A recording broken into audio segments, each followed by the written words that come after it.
Makanya ayyuhal ikhwah rahimani wa rahimakumullah, Rasulullah mengatakan ma naqasat malin bisadaqah. Tidak akan pernah berkurang harta itu dengan sedekah. Ya, Syekh bin Baz rahimahullah, ayyuhal ikhwah rahimani wa rahimakumullah, Syekh bin Baz, beliau kan mufti Arab Saudi, kan gajinya banyak. Ketika sebelum beliau meninggal, beliau enggak bangkrut. Cuman beliau punya hutang. Hutangnya bukan untuk beliau, tapi beliau berhutang karena setiap gaji yang beliau dapatkan itu selalu beliau sedekahkan. Dan kemudian ditanggung oleh kerajaan pada waktu itu. Subhanallah.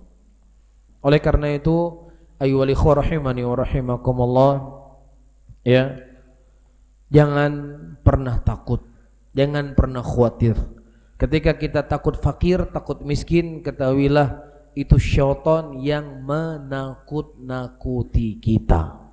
Syaitan yang menakut-nakuti kita. Jangan pernah khawatir. Apa yang kita infakkan di jalan Allah, itulah hakikat harta yang kita punya, yang akan kita petik nanti di hadapan Allah Subhanahu wa ta'ala. Was-sabiquna al-awwaluna minal muhajirin wal-ansari wal-ladhina ittaba'uuhum بإحسان رضي الله عنهم ورضوا عنه. STA TV Media Syiar Islam.